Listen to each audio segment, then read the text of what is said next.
Zona do Euro. Apresentação: Paulo Nunes.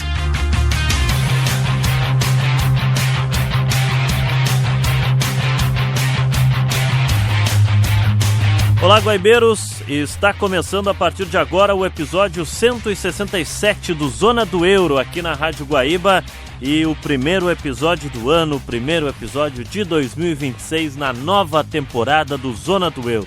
E na largada nós vamos fazer um balanço de 2025. Começar com a lista das 10 transferências mais caras do futebol mundial e todas elas envolveram o futebol europeu. Também, neste episódio, a gente vai destacar as principais ligas da Europa, como está neste cenário atual e os campeões da temporada passada nelas. Thiago Silva, anunciado no Porto, e Gutierrez Sanches vai trazer a sua opinião sobre esse novo desafio na carreira do zagueiro brasileiro. Também temos um material especial sobre as jovens estrelas da Alemanha. 2 jovens destaques surgindo no futebol alemão. E a gente vai contar um pouquinho da carreira do Lennart Kahl, que joga no Bayern de Munique da Alemanha. E também vamos contar um pouquinho dessa carreira que está surgindo para o volante Eichhorn, da equipe do Hertha Berlim. Também vamos falar de Copa do Mundo aqui no Zona do Euro, porque estamos no ano da Copa do Mundo, que vai acontecer no México, no Canadá e também nos Estados Unidos. A partir de agora, o episódio 167 do Zona do Euro está no ar.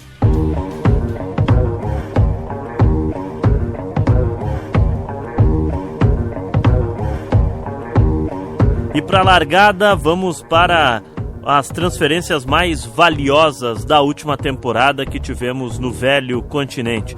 Em destaque, o futebol europeu. Porque para esse primeiro Zona do Euro a gente vai listar essas 10 contratações mais caras a partir de agora. Em 10º lugar está o Manchester United, que pagou 72 milhões de euros ao Wolverhampton, também na Inglaterra, para contratar o brasileiro Matheus Cunha em julho do ano passado. Ele assinou o contrato de 5 anos com os Red Devils. Até agora, com a camisa 10 do Manchester United, Matheus Cunha fez 20 jogos e marcou 3 gols pelo seu novo clube. Na 9ª posição aparece o Newcastle, que precisava de um reforço de peso para o ataque e desembolsou 75 milhões de euros para contratar o centroavante alemão Nick Woltermeid, que estava na equipe do Stuttgart. A transferência rendeu muito dinheiro para o time alemão, só que ela ainda segue rendendo, porque ela foi balizada em 75 milhões de euros, mas a transferência ainda pode render um total de 80 milhões de euros por metas que o atacante alemão pode atingir com a camisa do Newcastle. Jogando pela equipe do Newcastle, dos Magpies, o alemão já fez 27 jogos na temporada 2025-26 e marcou 10 gols até o momento. Em 8º lugar da lista das transferências mais caras da janela de verão europeu está o Galatasaray, que fechou no final de julho do ano passado a contratação em definitivo do atacante nigeriano Victor Osimhen, a transferência mais cara da história do futebol da Turquia. Os turcos pagaram 75 milhões de euros ao Napoli da Itália. O contrato de Osimhen com o Galatasaray será de 3 temporadas. Osimhen, nesta atual temporada, já fez 12 gols em 16 jogos pelo clube turco. Vale lembrar que o primeiro ano que ele esteve no Galatasaray foi emprestado do Napoli e depois com essa compra em definitivo na bagatela de 75 milhões de euros. 75 milhões de euros também coloca no 7º lugar o Manchester City, que pagou esse valor de 75 milhões de euros para tirar o atacante egípcio Omar Marmoush do Eintracht Frankfurt da Alemanha em janeiro de 2025. Marmoush assinou contrato com o clube inglês de até 2029 e é uma das grandes expectativas no novo time de Guardiola. Em 6º lugar está o atacante camaronês Bryan Mbeumo, que se destacou pelo Brentford da Inglaterra na temporada passada, e com isso o Manchester United pagou 75 milhões de euros em julho de 2025 para assinar um contrato de 5 anos com o atacante. Mbeumo tem 7 gols em 17 partidas pelo Manchester United até o momento. Você está acompanhando o Zona do Euro aqui na Rádio Guaíba, o episódio 167. Nele, estamos tratando nesse momento sobre as 10 transferências mais caras do futebol mundial. Todas elas, claro, girando no futebol europeu. Já falamos em 10º lugar o Matheus Cunha, que trocou o Wolverhampton pelo Manchester United. 8º lugar o Nick Woltermeid, que trocou a equipe do Stuttgart pelo Newcastle. Victor Osimhen em 8º lugar, trocando o Napoli pelo Galatasaray. 7º lugar está Marmoush, trocando o Eintracht Frankfurt pelo Manchester City. Em 6º lugar, Brahim Bemo, que trocou o Brentford pelo Manchester United. Na 5ª posição aparece o Red Bull Leipzig, que recebeu cerca de 76 milhões de euros pelo atacante esloveno Benjamin Šeško, anunciado pelo Manchester United em agosto do ano passado. O contrato até junho de 2030. Šeško estava em 15 jogos pelo United nessa temporada e já marcou 2 gols.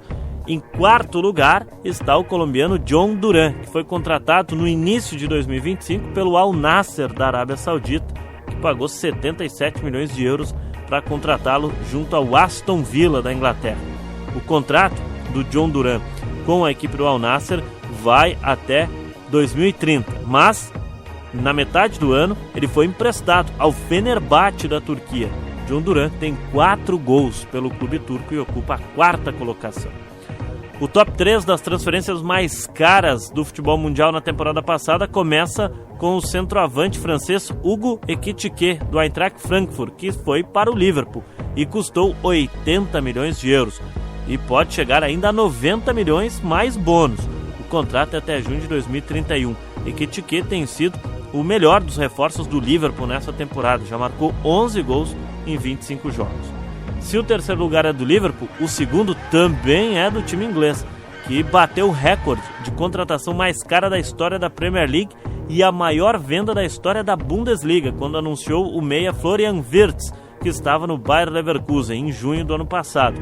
O Liverpool pagou 115 milhões de euros aos alemães. Wirtz disputou 23 jogos pelo Liverpool, só fez o primeiro gol na temporada no mês de dezembro, contra a equipe do Wolverhampton. Mas o Liverpool também ficou com a transferência mais cara do futebol europeu. O time inglês, não satisfeito em contratar Ekitike e Wirtz, que estão no top 3, o Liverpool atravessou uma novela no mercado de verão europeu e tirou o centroavante Alexander Isak do Newcastle por 150 milhões de euros. A contratação mais cara desta temporada. Foram 3 gols marcados em 16 jogos até o momento, porém o sueco sofreu uma lesão de fratura no tornozelo e não tem previsão de retorno aos gramados. Portanto, Alexander Isak, trocando o Newcastle pelo Liverpool, é a transferência mais cara do futebol europeu.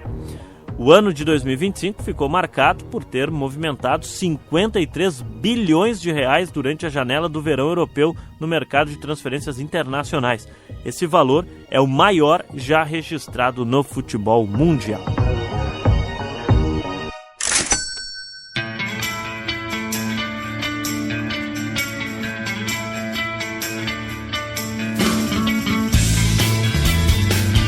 Você está acompanhando aqui na Rádio Guaíba o Zona do Euro, episódio 167, o primeiro Zona do Euro da temporada de 2026. Aqui a gente passa limpo os principais assuntos em destaque no futebol europeu. Para o primeiro Zona do Euro do ano, ainda está se destacando as principais ligas da Europa. Vamos falar agora com a Ana Carolina Nazário, pois a gente vai trazer os destaques dos campeões nacionais nas principais ligas do velho continente e um panorama do atual momento. E comigo está Ana Carolina Nazário para a gente bater esse papo aqui no Zona do Euro.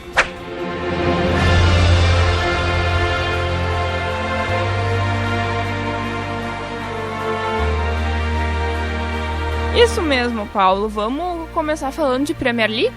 Vamos começar com a liga mais cara do futebol europeu. Qual a melhor liga do mundo? A liga nacional mais competitiva, talvez, da Europa. Até o final do ano eu te faço dar o braço a torcer que é a melhor liga do mundo. Não, eu acho que é, em termos de jogo, de disputa. Eu sei que tu gosta mais da italiana. Eu acho a italiana mais parelha, mais disputada, por exemplo, que a liga espanhola. Liga espanhola também, mais do que a liga inglesa. A espanhola eu acabo acompanhando mais por torcer por um dos times que está envolvido nela. Mas, e aí, na Inglaterra, o que a gente pode pegar desse Réveillon inglês? Bom, o Liverpool ele foi o campeão da temporada passada, 24-25, e não continuou nessa, né? Porque ele não tá bem no campeonato, então assim, acho que tudo que o Liverpool conseguiu fazer temporada passada não fez nessa, porque na última temporada o Liverpool confirmou o título com 4 rodadas de antecedência, depois de uma vitória larga por 5-1 em cima do Tottenham em Anfield. Daí somou 82 pontos e não pôde mais ser alcançado pelo segundo colocado, que se eu não me engano era o City ou Arsenal. O Arsenal. O Arsenal era naquela época. E essa foi a 20ª conquista do clube no futebol inglês. Eles igualaram o recorde do Manchester United. Os dois sendo os maiores campeões na Inglaterra, né? Aquela campanha, né, tem essa goleada do Tottenham que simboliza tudo que foi, mas é o título do estreante técnico Arne Slot na Premier League, né? Porque é a primeira temporada do Liverpool sem o Jürgen Klopp, mas com o Arne Slot no comando. Claro que agora a gente já sabe o que aconteceu nessa metade da nova temporada, que é o problema do Arne Slot com o Salah. Nós falamos aqui em outra oportunidade, em outras zonas do Euro, sobre essa questão, esse relacionamento dos dois que não é bom.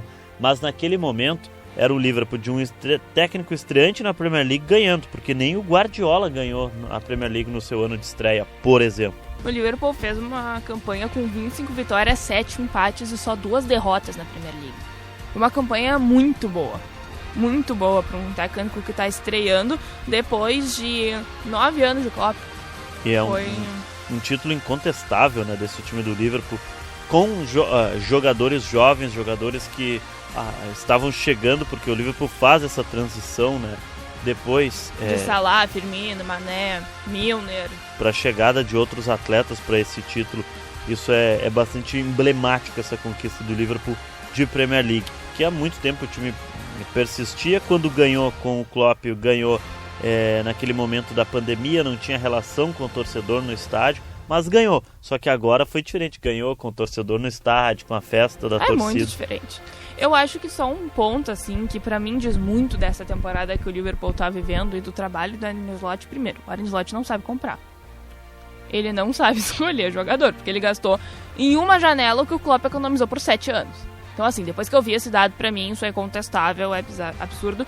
E recentemente o Isaac teve uma lesão bem séria, né? O Isaac tá fora pelos próximos 3 meses, eu acho, assim, até. E tem o risco de vai perder os jogos decisivos da temporada, 3 meses nessa lesão, que ela pode ainda estender esse tempo de recuperação. Sim, né? Isso é uma previsão do departamento médico do Liverpool. Ele perde jogos da reta final da primeira fase da Champions. Né?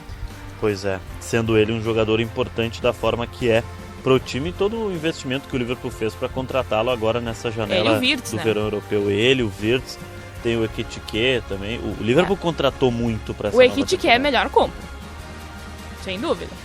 E talvez... Que tá dando resultado, no caso. Talvez por isso que esteja a decepção em cima do trabalho do Arne Slot nesse... A gente agora passando, né? O Liverpool é campeão inglês, vamos para a nova temporada, que é a que a gente está vivendo agora, temporada 25-26. E o Liverpool está no meio da tabela da Premier League, larga mal no campeonato, tem a crise interna. E contratou muito. Contratou o Frimpong do Bayer Leverkusen, o Ekitike veio do Eintracht Frankfurt, o Isaac vem do Newcastle, uma longa negociação para contratá-lo. Tem novela. Mais gente aí que eu tô esquecendo de gente, tem mais. Vem do o Wirtz do Leverkusen. E o time não engrena, Ele coloca o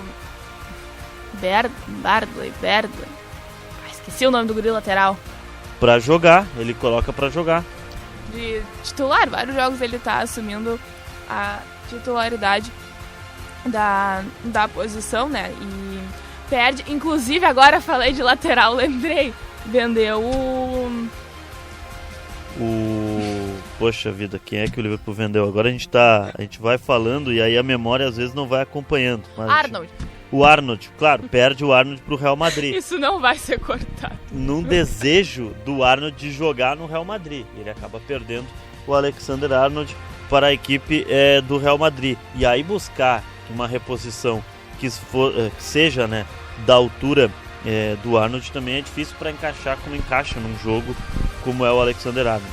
Só que aí tem uma perda que a gente precisa citar do Liverpool, que não é uma perda por venda, é uma perda de vida da pessoa, que é a fatalidade do Diogo Jota, que era um jogador que era titular do time na temporada passada, quando o time é campeão inglês. Eu bati muito nessa tecla ao longo dessa temporada, agora 25-26, inclusive quando eu falei com o Fred Caldeira, alguns meses atrás, eu perguntei pra ele como estava o ambiente lá em Liverpool, porque isso pra mim foi uma virada de chave do modo negativo do Liverpool, porque pra mim o Salah sentiu muito isso, e o Salah perde o Luis Dias também. Então o Salah perde 2 companheiros de ataque dele, que agregaram muito. Perde também o Darwin Núñez. Tá, eu acho que o Darwin Núñez pro Liverpool sair não faz. Tudo bem, eu concordo também, mas assim, ele perde 3 jogadores que já estavam com ele algumas temporadas, vem outros 3 jogadores novos, tô botando 2 jogadores, no caso Isaac e Via. 3, e aqui de quê? E a renovação, claro. Então assim, o Salah perde caras que ele tinha um carinho grande, que ele já convivia, perde um amigo que é o Jota, depois de, e esses 3 caras vêm depois de Firmino e Mané. Então ele se vê sem um companheiro ali que ele conheça pra formar um ataque, pra se conectar. Enfim, então acho que o Liverpool perde muito com isso, porque isso é um pouco normal quando tem transição de jogadores, né? Quando uma equipe passa por uma renovação, tu tem jogadores que vão entrosar mais rápido ou não é assim pra tu montar. O Arne Slot pega um time pronto do Klopp. Não tem quase nenhuma venda ali naquele ano, ali na temporada, né? Enfim, final junho de 25 para início de junho de 24 para início da temporada europeia de 24. Então ele pega um time basicamente pronto, sem vendas, aí também o trabalho fica mais fácil. Mas o atual campeão ainda na Premier League é o Liverpool, embora esse ano tá com um cheirinho de ser o Arsenal, pela pegada que tá o time do Arteta.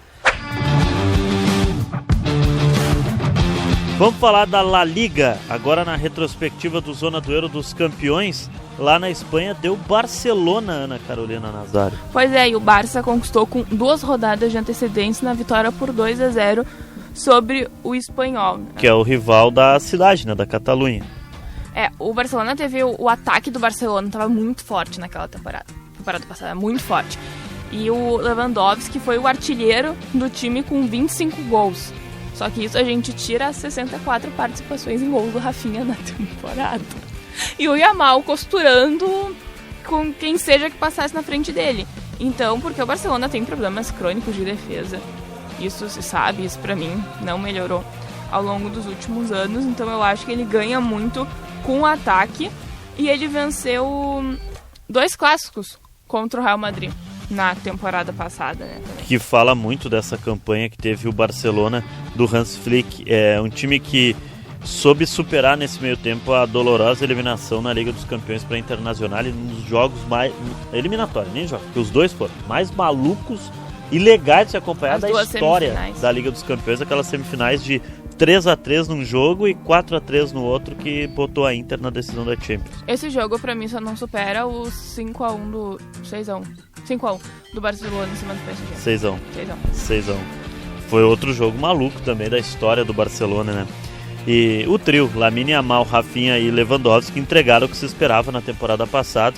Para mim, o Barcelona, campeão espanhol, com autoridade, foi amplamente superior ao Real Madrid do Carlo Ancelotti, que já era o Real Madrid preparando a transição da saída do Ancelotti.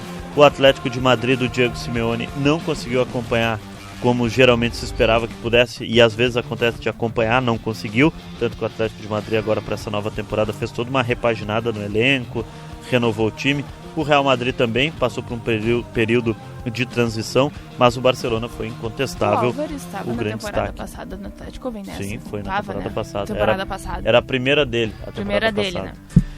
Mas a superioridade do Barcelona foi muito grande, tanto que a força do ataque superou aqueles problemas de defesa que às vezes o Barcelona apresentou ao longo daquele ano. Mas é um campeão espanhol incontestável, o time do Barcelona. E vamos combinar, né? Pra mim, se o Barça passa da Inter de Milão, mesmo o PSG jogando o absurdo que estava jogando na última temporada, eu não sei se o Barcelona não vence aquela Champions League. Porque essa pra mim era a final que ia acontecer. Esses são os cis que vão ficar na história, né? Mas é incontestável também que os astros todos se alinharam pro Paris Saint-Germain ganhar. Lógico. Porque tudo deu certo pro Paris Saint-Germain, daqui a pouco a gente vai falar dele, mas o Barcelona, ele engrenou naquela temporada, ele parecia que não ia engrenar, e quando engrenou ninguém parou mais o Barcelona. Foi uma grande temporada do time do Hans Flick, ganhando principalmente o Campeonato Espanhol para coroar o trabalho do alemão.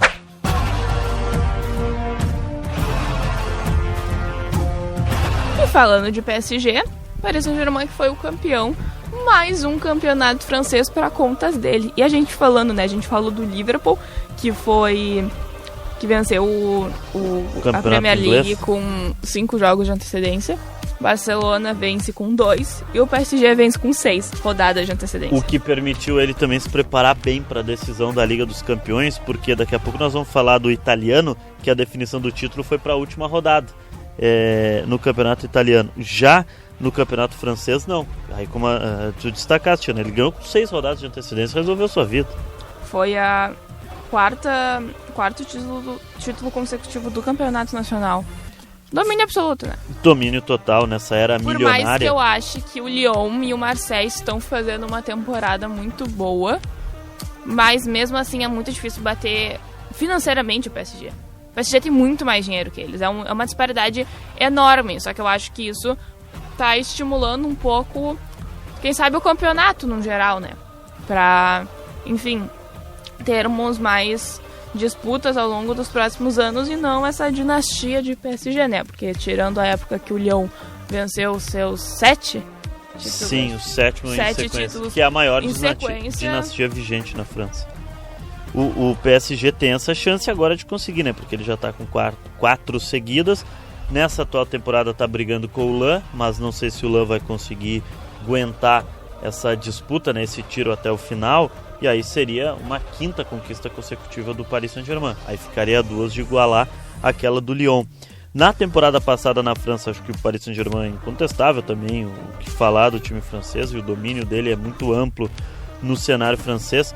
Mas também a destacar o Olympique de Marseille, que fez uma grande temporada. Até melhor que a do Lyon. O Lyon chegou um momento que quase rebaixado foi por problemas financeiros, embora terminou em 5º dentro de campo, mas conseguiu a sua permanência. E a gente sabe que problemas financeiros obviamente afetam o vestiário, né? Os jogadores pensam já nas suas transferências ou perder os seus empregos, né? Então não é algo que a gente pode anular, de certa forma. O Lyon seria rebaixado se não conseguisse quitar umas dívidas pendentes que ele tinha.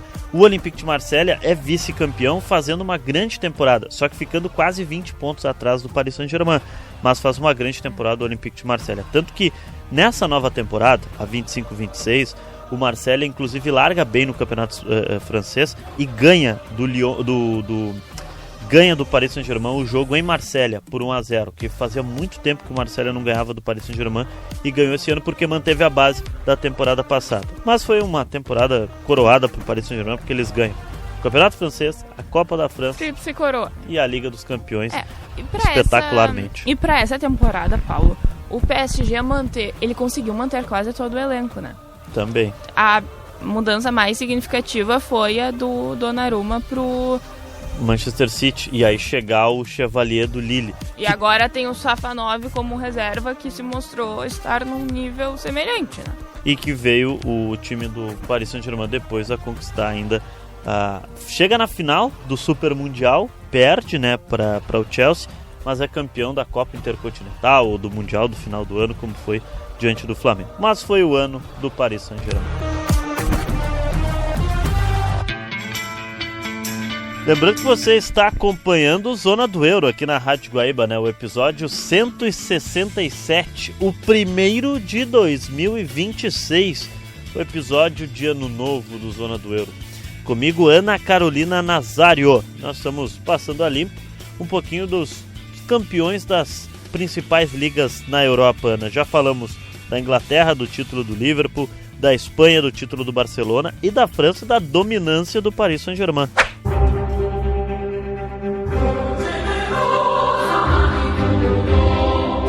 Sim, Paulo, e agora nós vamos para a Itália. Quem que foi o campeão da temporada passada? Teu campeonato favorito? Foi, e surpreendente o título, porque era um ano que ele não era o cotado a ser o campeão, e foi o Napoli. Foi tetracampeão nacional na temporada passada, derrubando a que era a favorita, né, a Inter de Milão. Mas um campeonato cheio de emoção, né? Sim, ela foi marcada por uma disputa acirrada com a Inter, né? Porque o Napoli ficou no topo da tabela por apenas 1 ponto ao final da temporada. Última partida foi decidida, né? Eu lembro desse jogo, porque a transmissão da ESPN, ela estava em 2 locais, né? Porque o Napoli jogava em casa contra o Cagliari e a Inter jogava fora. E dividindo a transmissão, porque cada gol mudava a situação do campeonato. Mas a vitória com o 2-0, que demorou a sair, mas saiu a vitória do Napoli por 2-0, deixou o Scudetto, né, como se chama lá na Itália, o título para a equipe do Napoli, que tinha como destaques o Scott McTominay, que inclusive foi autor de um dos gols que deu esse título para a equipe do Napoli. Ele que sai meio que, entre aspas, chutado do Manchester United, porque no Manchester, o Manchester botou ele na lista de negociações, o Napoli apostou, e eu achei surpreendente o Napoli apostar, e ele foi ser eleito depois o melhor jogador do campeonato italiano daquela temporada. Chutado é uma boa expressão, porque ele viveu na transição Manchester United e Napoli. O Lukaku também fez uma ótima campanha, foi uma das peças-chaves do Napoli. O Lukaku, que por muito tempo jogou na Inter, né? Muito tempo, sim, ele já estava acostumado com o campeonato italiano. Joga na Inter, teve passagem na Roma também, mas se consagrou no Napoli com esse título italiano, porque o Napoli perdeu, porque começa o campeonato italiano e o Napoli ainda tinha o Kvaratskhelia, mas na metade do ano, do ano no caso da temporada europeia, né, final de ano. A gente fala ano... É que a gente pega a temporada corrida, as temporadas, né? É diferente. Na metade da temporada, ou seja, na virada de 2024 para 2025, o Kvaratskhelia aceita a proposta do Paris Saint-Germain e o Napoli se vê obrigado a negociá-lo. E aí perde aquele que era o seu principal jogador, porque o Victor Osimhen já tinha saído da equipe, né? Ele que foi campeão no título de 2022 do Napoli. E o Osimhen sai. O Napoli vai em busca do Lukaku para ser esse substituto do Osimhen e dá muito certo. E o Kvaratskhelia sai, só que o David Neres assume um protagonismo, o brasileiro David Neres, que até então ninguém esperava. E aí o Napoli começa a consolidar a campanha para tomar a frente da Inter e na última rodada depender só de si para ser campeão. Por isso que eu coloco como o título mais surpreendente das grandes ligas europeias. Se for pegar todos os campeões nacionais da última temporada na Europa, vamos ter outros títulos surpreendentes, mas das grandes ligas é o título do Napoli da forma que foi.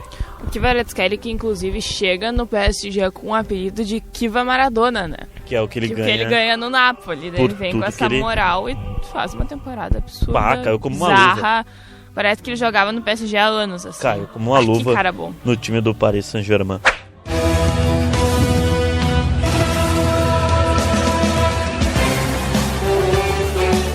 Bom, na Itália, o Napoli. E em Portugal... Em Portugal eu me lembro muito bem dessa reta final, porque eu lembro que a gente ficou umas 3 semanas falando sobre essa finaleira do Campeonato Português, né? Disputa Sporting e Benfica. Esperando a confirmação do título do Sporting, mas que demorou a vir, porque o Benfica melhorou na reta final do Campeonato Português.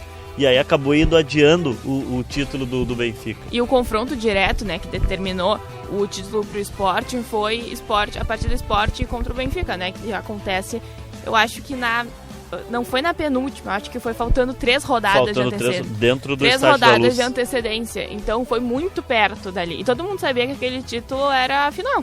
Teve praticamente uma final, né? A final dos pontos corridos. A final dos pontos corridos, literalmente, foi isso. E o Sporting conquistou depois, ganhando do Vitória de Guimarães. Aí, no meu ver, consolidou o campeão, o melhor time português da temporada. O Sporting foi amplamente superior ao Porto, tanto que o Porto ficou quase 20 pontos atrás do Sporting. O Sporting foi superior ao Benfica. Isso que o Sporting abre a temporada com o Rubem Amorim de técnico. Ele sai para ir para o Manchester United. Vem um treinador novo, que era do time sub-20, e fica 5 jogos, não vai bem, vai mal no campeonato, no campeonato português com a equipe do Sporting. Aí o Sporting troca de novo e vai para o seu 3º treinador na temporada. E a partir daí que o time ganha consistência e consegue manter a frente que tinha. Teve um momento que o Sporting tinha mais de 10 pontos de vantagem sobre a equipe do Benfica. Só que o Sporting começou a tropeçar, que foi perdendo essa vantagem e o Benfica foi chegando. Mas de um modo geral, o melhor futebol no Campeonato Português foi do Sporting, liderado por Viktor Gyökeres, que mais uma vez fez outra grande temporada. Sim, o sueco foi peça-chave na equipe portuguesa. Ele que foi o artilheiro do Campeonato Português e na temporada passada ele marcou 54 gols. Sim, é um número incrível. Na primeira, que foi a anterior, que também o Sporting é campeão, ele já tinha uma média altíssima de mais de 30 gols marcados. Mas a segunda foi surreal o que fez o Viktor Gyökeres. Em vários jogos, o Gyökeres tinha mais de 3 gols por partida. Tem um jogo que ele marcou 4 gols no jogo. O Sporting ganha por 4-0, se não me engano é do Arouca ou do Estoril, um dos dois, e ele faz 4 gols no jogo, e a vitória é 4-0. A temporada do Gyökeres em Portugal foi incrível. São 54 gols em 52 jogos, né? É mais gol que jogo. Isso é surpreendente, isso se explica o que o Arsenal topou pagar para contratá-lo do Sporting, né? Exato. E não tem aquela história, sinceramente, porque é o campeonato português, é mais fácil de fazer gols do que uma La Liga. Porque muita gente usou esse argumento que eu ouvi na mídia. E eu fiquei muito indignada com isso. Porque não interessa, é gol. Marcar gol, e jogou Liga dos Campeões, jogou diversos campeonatos, ele tem uma capacidade decisiva absurda. Acho que ele, assim, eu não acho que ele tá jogando mal no Arsenal. Não acho que ele tá desfalcado no Arsenal. Eu acho que ele tá ainda no período um pouco de entrosamento. E se adaptar a uma nova liga. Exato, isso que eu ia dizer. Tudo bem, realmente, 54 gols na Liga Portuguesa, sim, é muito mais fácil do que 54 gols numa Premier League. Sim, mas não desmerece a quantidade de gols que ele fez na temporada passada. Mas o Arsenal tem outro estilo de jogo também, é outro time. O Arsenal usa muito a bola aérea, e a bola aérea não é um forte do Gyökeres. Ele faz gol de cabeça, mas não é o destaque dele. É que o Arsenal não joga para um jogador, né? O Sporting jogava em torno do Gyökeres. Em torno dele. O Arsenal não. O Sporting também tem o Francisco Trincão como outro grande destaque desse título. Em outros jogos decisivos em que o Gyökeres ou não pôde estar ou não conseguiu ser decisivo, o Francisco Trincão, que é o ponta, foi o decisivo nesse time. Tu sabe que agora, vou fazer um paralelo que não tem a ver com o Campeonato Português, mas isso que tu falou, que o Sporting jogava para o Gyökeres. Sim. Que foi 100% isso a temporada passada. Eu tô sentindo agora, pegando essa temporada agora, já com a temporada passada, a impressão que eu tive do Mbappé, que o Mbappé chegou no Real Madrid achando que o Real Madrid ia jogar para ele. E não foi assim que aconteceu. Não, porque assim, o Real Madrid jogava para o Benzema. Com o Benzema, acho que o Real Madrid não jogava para ele, na verdade. Até porque tinha o Cristiano Ronaldo, né? Sim. Agora, quando era a época Cristiano Ronaldo 9 absoluto, sim, o Real Madrid jogava em torno do Cristiano Ronaldo. Só que tu tinha um Modric e um Kroos jogando para o Cristiano Ronaldo. Agora, com o Mbappé, tu não tem um Modric e um Kroos jogando para ele. Tu tem pontas muito bons no Real Madrid, mas tu não tem um meio de campo excepcional que nem o Real Madrid teve por várias temporadas, mas com 3 temporadas ali de Champions consecutivas de destaque. É por aí. Bom, o Sporting foi o campeão português. E para fechar, a retomada de um campeão na Alemanha.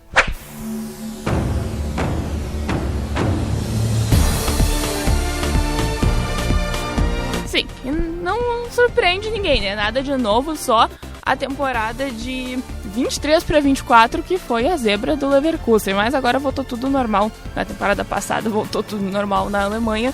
E o Bayern venceu, né? Conquistou mais um título da Bundesliga para sua coleção, né? É o 34º título de campeonato alemão da história. É o maior campeão do país, disparado, né? Disparado. Consolidando um grande centroavante do futebol mundial, Harry Kane, que até então não tinha sequer uma conquista na carreira e conseguiu com o título alemão no Bayern de Munique. Mas o Bayern, apesar de ter mais uma vez confirmado a sua hegemonia, ele conquistou só com 2 rodadas de antecedência. Foi mais apertado. O Leverkusen conseguiu disputar assim grande parte da temporada com ele, porque o Leverkusen sentiu muito o peso de disputar uma competição nível Champions League. Primeiro, não consegue manter o Wirtz, depois, né, daí sofre com a perda do seu centroavante, mas isso que é o mais complicado. Agora eu tô vendo muito isso com o Newcastle. Eu acho o Newcastle uma equipe excelente, mas não tem plantel pra jogar uma Champions League. E levar junto uma liga inglesa em paralelo, Não tem como, tanto que o Newcastle tá... Agora não sei a tabela de cabeça, mas o Newcastle não tá nem no G6. Não, da tá Premier mais League, abaixo, tá meio de tabela. E temporada passada teve um ponto que o Newcastle chegou a beliscar um possível título. Era difícil, mas ele estava batendo de frente ali com os 3 primeiros colocados. Eu vi isso com a Aston Villa também. Que é o que está vivendo nesse momento, né? Hoje o G3 da Premier League tem o Aston Villa em terceiro lugar. O Aston Villa que disputou a Champions na temporada passada e chegou nos playoffs. O Aston Villa conseguiu ter um desempenho melhor jogando Premier League, jogando Copa da Liga Inglesa, jogando Champions do que o Newcastle está tendo. Enfim, daí trouxe esse argumento para falar que o Leverkusen não conseguiu ter esse aproveitamento. Mas viveu uma temporada magistral. Mas foi uma temporada invicto, boa. Né? Sim, absurdo aquilo, absurdo. E por isso mesmo eu acho que o Bayern traz o Kane também. Também precisando. Porque o Bayern sente uma aposentadoria chegando no Miller, né? E a perda do Lewandowski, né? Completamente. Então foram 2 figuras que o Bayern sentiu bastante. Precisava de um 9 forte, de um 9 agressivo, porque o Bayern já tinha essa característica, né? De jogar com centroavantes com 9 fixos, né? O Bayern consegue também fazer surgir o Jamal Musiala para o futebol mundial como uma das grandes revelações, também fazendo parte desse pilar desta campanha do título com 82 pontos em 34 jogos, só 2 derrotas, né? E consolida o trabalho de uma aposta do comandante, o treinador Vincent Kompany, ex-zagueiro do City, tinha treinado e sido rebaixado com o Burnley na Inglaterra, e o Bayern vai lá e banca, aposta no Kompany para tocar o projeto do clube, e no primeiro ano dele ele é campeão alemão. O Kompany tem o perfil clássico para mim de treinador, assim, de jogador que vai se tornar treinador. Eu espero e vejo muito isso no Thiago Silva, né? Um dos poucos técnicos, o Kompany, das principais ligas mundiais, que é negro. Se não me engano, das 5 ligas que nós listamos aqui, é o único. Mas das principais, ainda tem outras que eles consideram principais lá na Europa, mas não são essas 5 tops. Ainda tem mais 3, mas o Kompany também carrega essa representatividade. Agora eu ia citar o técnico, eu acho, do Crystal Palace, mas eu não me lembro agora se ele... O Palace tinha quando tinha o Vieira, depois ele saiu. Tanto que o Vieira chegou aí pro futebol italiano no Bolonha. O atual técnico do Palace, eu não me recordo quem é. Se for um negro, agora que o Palace acabou contratando, também aí entra nessa estatística do Kompany. Na temporada passada.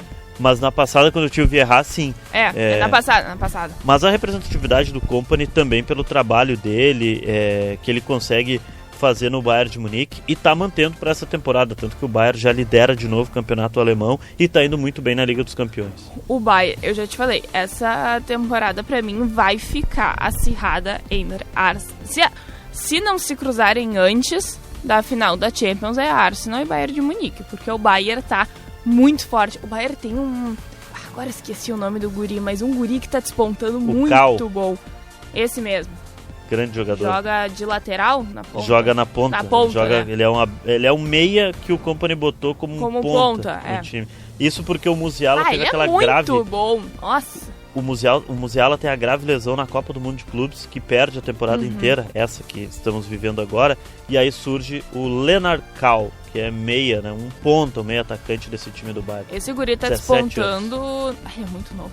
Tá despontando, tipo que nem o Yamal despontou no Barcelona, assim. Muito bem. Mesmo tem características parecidas, né? E o Yamal joga mais pelo meio. No time, no futebol alemão também tem outro jogador, só que ele joga no Hertha Berlim, joga na 2ª divisão alemã. Eichhorn, tem 16 anos, é titular do Hertha Berlim e já é comparado ao Toni Kroos. Qual a altura dele? O Eichhorn, 1,82 m. Tá. Alto pra 16 anos, né? Porque pra mim a primeira coisa que eu penso é 16 anos. O irmão do Toni Kroos... Os homens estão na fase de pós-puberdade, né? Que a Saiba tá crescendo ainda. O irmão do Toni Kroos diz que ele lembra muito o seu irmão, né? Tem o Toni Kroos e o Felix Kroos, que é o irmão do Toni Kroos, e o Felix disse que o Eichhorn lembra muito. E aí ele comparou, que é uma geração que a Alemanha vem bem, porque tem o Musiala, tem o Kau, e aí tem esse menino surgindo no Hertha Berlim. Mas Bayern de Munique à parte, o título incontestável também do Bávaro. Né? Completamente.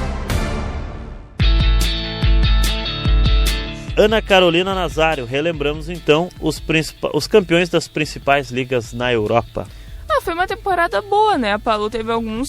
Acho que foi uma temporada, assim, que a gente pôde ter emoções do início ao fim dela. A gente teve PSG, que a gente já sabe, sim, já era esperado que fosse ser campeão. Acho que o Bayern também, mas pelo menos assim, acho que eu vou tirar o PSG porque foi 6 rodadas de antecedência, né? Foi uma Foi uma hegemonia muito, que jogou um futebol também bizarro, assim, não tem, acho que eu tenho poucas palavras que eu consigo encontrar além de bizarro e extraordinário, assim, do que o futebol da última temporada. O Bayern teve uma disputa até o final. Sporting e Napoli também, decidido nos últimos minutos dos 45 do segundo tempo da última rodada.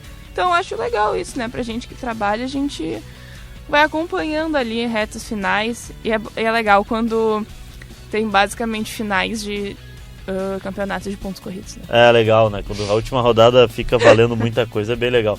E isso que na Europa nem sempre é assim, porque às vezes alguém acaba despontando, né? Mas é legal quando isso acontece. E a gente vai estar acompanhando ao longo desse 2026 a sequência do Zona do Euro com a sequência dos campeonatos lá no velho continente.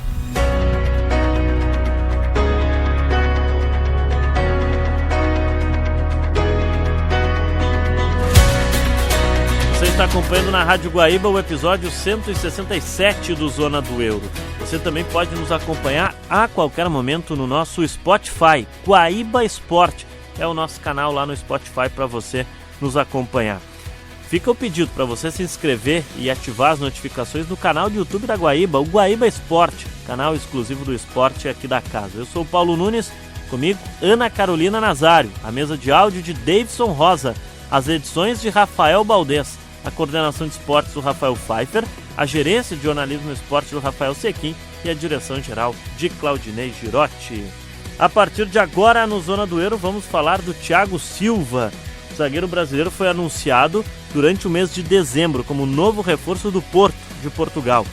O contrato do zagueiro de 41 anos com o clube português vai até junho de 2026, portanto, um contrato de 6 meses de duração. Thiago Silva, que se destacou na Europa jogando com a camisa do Milan, do Paris Saint-Germain, do Chelsea recentemente, já passou na sua história jogando na equipe do Porto e retornou ao Porto agora nesta janela. E o nosso colega, o comentarista Gutierrez Sanches, traz aqui dentro do Zona do Euro a sua opinião sobre a transferência do Thiago Silva. Chega mais, Guti. Tudo bem, Paulo? Um abraço para você, para todo mundo ligado no Zona do Euro. Feliz Natal para todo mundo. Bom, a torcida do Porto teve um presentaço, né? Presentaço nesse final de ano, porque apesar dos 41 anos, eu acho que é ainda assim um jogador de nível e confiável. E um jogador de muita qualidade. No próprio Fluminense ele jogou bem, ele foi campeão no Chelsea aos 38 anos da Champions, sabe? Não é pouca coisa. A gente se apega muito e eu nem chamo de preguiça, eu até acho natural, principalmente por parte da torcida, assim, pela questão dele ter passado por um período da seleção que a seleção não ganhou. Isso acontece em clubes de futebol, vários jogadores passam por um clube, até vão bem e tal, do ponto de vista individual, mas não conquistam, e aí parece que não foram bem ou fracassaram. E não é o caso do Thiago Silva na seleção brasileira. E acho até, por alimentar, tenho convicção que ele ainda alimenta uma esperança de ir para a Copa do Mundo, esperança essa que eu não posso julgar e não posso achar absurda, e talvez por isso ele esteja até indo procurar a Europa. É Portugal? Eu diria que o futebol brasileiro, no geral, na média, é até melhor, mais forte em certo nível do que o futebol português, mas tem uma situação peculiar em Portugal. Primeiro, vai competir em competições europeias, no caso a Champions, então vai ter embates importantes, e vai também encarar Benfica e Sporting. Estes dois, sim, com certo nível para que ele possa encarar. É um jogador que ainda vai bem fisicamente, claro que vai ter que inspirar cuidados, tem 41 anos, os portugueses têm a experiência com o Pepe, acredito eu, né, como inspiração para contar com o Thiago Silva agora para a próxima época, como eles chamam, que no caso não é a próxima época, né, são 6 meses, e 6 meses principalmente até a Copa do Mundo, que para mim e já falei aqui, o principal objetivo do Thiago Silva. Mas ele é um cara que ainda tem explosão, um senso de posicionamento impressionante, uma antecipação de bola, jogo aéreo ofensivo, além do defensivo, obviamente, combate por baixo. É um zagueiro praticamente completo, por isso ainda é requisitado em grandes times, como foi o caso do Fluminense, como foi o Chelsea há bem pouco tempo atrás, e como está sendo o caso do Porto agora. Normalmente caras na idade dele, se já não estão aposentados, estão, sei lá, jogando já em ligas menores. Ele não está nas principais do mundo, mas está numa das principais, ali depois da, digamos assim, Espanha, Alemanha e Inglaterra principalmente. Então, assim, é uma baita contratação para o Porto, mas eu acho que é um bom movimento para o Thiago Silva, desde que, e aí que chama a atenção, né, o técnico do Porto o utilize. Por quê? Porque se ele não for utilizado, aqui ele seria titular com certeza, ele acabaria daí perdendo muito espaço para o Ancelotti, e é isso que é preciso às vezes prestar atenção. O Ancelotti, aliás, conterrâneo do Farioli, que é técnico do Porto, só 36 anos, inclusive muito mais jovem que o próprio Thiago Silva. Mas se ele ficar na reserva, bom, aí ele não vai ser chamado pelo Ancelotti. O Ancelotti chama jogadores do Brasil, chamou o Paulo Henrique, chamou um monte de jogador daqui. Então eu acho que ele dosou muito bem isso e tem convicção de que pode ser titular. Esperamos que seja. Quem sabe, para a Copa do Mundo, se tiver lesão, o Éder Militão, por exemplo, está machucado, tem uma dúvida ainda quanto ao reserva pela direita do Marquinhos, já foi chamado Fabrício Bruno, Léo Ortiz, vários foram chamados. Por que o Thiago Silva não pode sonhar com isso? E ele pode jogar nos dois lados da zaga. É um movimento muito interessante e mostra como a longevidade dos jogadores está cada vez maior. Na verdade, do ser humano, isso se reflete em todos os praticantes de esporte, e o Thiago Silva é um exemplo. 41 anos e esbanjando saúde, jogando muita bola, dos maiores da história, mas ainda capaz de fazer um pouquinho mais de história. Abraço, Paulo, abraço, Ana, abraço para todo mundo. É o Thiago Silva trocando de clube, saindo do Fluminense e indo para o Porto, em Portugal. Sucesso para ele lá na Europa. Agora o Zona do Euro aqui na Rádio Guaíba vai falar um pouquinho de Copa do Mundo. Nosso assunto, porque está chegando ao fim, né, a espera para a edição de 2026 da Copa do Mundo. No dia 5 de dezembro, em solenidade que ocorreu em Washington, nos Estados Unidos, os grupos da Copa do Mundo foram sorteados. O Brasil está no grupo C, com Marrocos, Haiti e a Escócia. Lembrando que a abertura do Mundial será no dia 11 de junho, entre México e África do Sul, no Estádio Azteca, na Cidade do México. A partida de estreia do Brasil será no dia 13 de junho contra Marrocos, em Nova Jersey. Depois, na segunda rodada, o Brasil vai enfrentar o Haiti no dia 19 de junho, e esse jogo vai ser na Filadélfia. E por fim, na primeira fase, o Brasil vai terminar a sua participação na primeira fase, enfrentando a seleção da Escócia no dia 24 de junho em Miami. Então, nós vamos até o arquivo da Rádio Guaíba relembrar os confrontos do Brasil contra os seus adversários de grupo na Copa do Mundo. A gente confere agora. Bom, o Brasil vai enfrentar Marrocos, Haiti e Escócia no seu grupo na Copa do Mundo, Grupo C. Destas seleções, o Brasil já enfrentou em Copas do Mundo duas delas, Marrocos e Escócia. Haiti apenas em amistoso. O histórico de confronto é o seguinte: Brasil e Marrocos se enfrentaram no dia 16 de junho de 1998 pela fase de grupos. A partida foi disputada em Nantes, na França.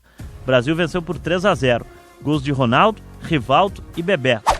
Júnior Baiano para o câmera-ataque, corta de cabeça, Rossi volta no pedaço, ficando para Dunga pela amiga esquerda para Rivaldo, devolução de jogada para Dunga para Bebeto, lá vai o Brasil rapidamente, Bebeto para Rivaldo, para Ronaldo, tá pintando o primeiro gol do Brasil, bateu direto, gol! Gol!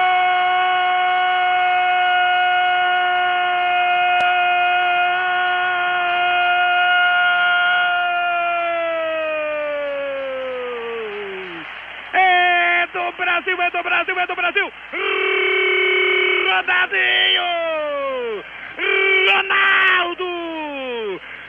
Ronaldo! Desencanta Ronaldo! O homem da camisa 9! Bola em profundidade pelo comando, perna direita!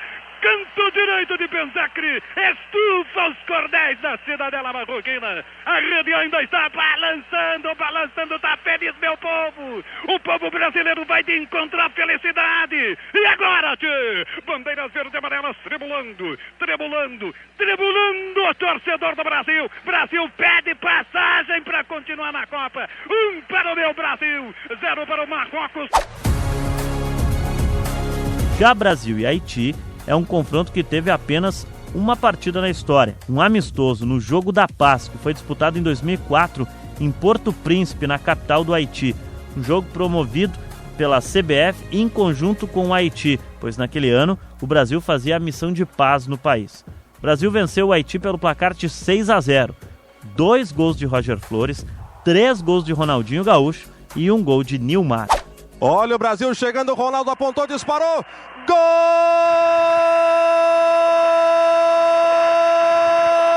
de Nilmar! Ele foi lançado, bateu bem na saída do goleiro, é o 6º gol do Brasil. Já Brasil e Escócia é um confronto com mais histórico em Copas do Mundo. Teremos o 5º confronto entre as seleções. O primeiro foi um 0-0 no dia 18 de julho de 1974, na fase de grupos, partida que foi disputada em Frankfurt, na Alemanha. Já em 1982, o Brasil voltou a enfrentar a Escócia e venceu pelo placar de 4-1, no jogo que foi realizado no dia 18 de junho daquele ano. O jogo foi pela fase de grupos da Copa do Mundo e a partida foi disputada em Sevilha, na Espanha. Davi Naheri abriu o placar para a Escócia e a virada brasileira veio nos gols de Zico, Oscar, Éder e Falcão. Vamos ver qual é o jogador brasileiro. Zico pediu para cobrar. O Zico levantou a mão, Rosane. Quando o juiz apitou a falta, ele já levantou a mão. Pediu para cobrar, responsabilidade de Zico. Barreira de 6 jogadores escoceses. Sócrates também se mete na barreira. Se ele não tiver cuidado, ele vai ficar no impedimento. Prepara-se Zico para fazer a cobrança. Partiu para a bola, tirou. Gol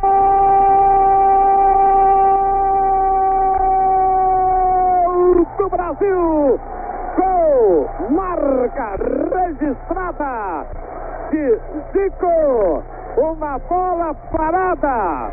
Zico entrou para fazer um gol! Marca Arthur Antunes Coimbra! Zico! Brasil empata em Sevilha! Em 1990, o Brasil tomou a enfrentar a Escócia mais uma vez pela Copa do Mundo daquele ano. A partida foi disputada no dia 20 de junho, também na fase de grupos, na cidade de Torino, na Itália. O Brasil venceu por 1-0, gol marcado pelo centroavante Miller. Lá vai o Brasil, vai com o Ricardo Gomes pelo setor esquerdo, tem Branco bem aberto na ponta esquerda, meteu para Branco. O Brasil chegou com perigo pelo setor esquerdo, ainda Branco, pode cruzar para a área, tem Careca pedindo, tem Alemão pela intermediária, meteu para Alemão, dominou, preparanga, tirou, bateu, catou, soltou, o goleiro vai voltar para Careca, tocou pro gol, para Miller, tocou! Gol!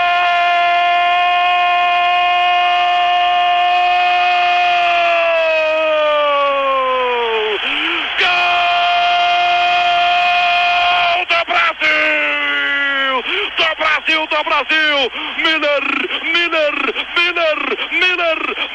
o 15 do Brasil, estufa as redes da Escócia. E o último confronto em Copas do Mundo envolvendo brasileiros e escoceses aconteceu no dia 10 de junho de 1998, na fase de grupos, na partida disputada em Saint-Denis, em Paris, na França. A seleção brasileira venceu pelo placar de 2-1. O zagueiro César Sampaio abriu o placar para a seleção brasileira. John Collins empatou em cobrança de pênalti para os escoceses, mas um gol contra de Tom Boyd deu a vitória para a seleção brasileira. Vai no capricho, Bebeto, é o primeiro escanteio da Copa, é para o Brasil, mal autorizado, bateu fechado, boca da área, cabeçada, gol!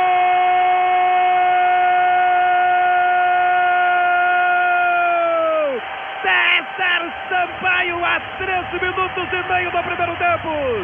Bebeto da esquerda levantando a boca do gol. César Sampaio no meio de 2. Mete a cabeça na bola do lado direito de Leighton. E estufa os cordéis da cidadela escocesa. Lembrando que o Brasil, portanto, está no grupo C, enfrenta Marrocos, Haiti e Escócia.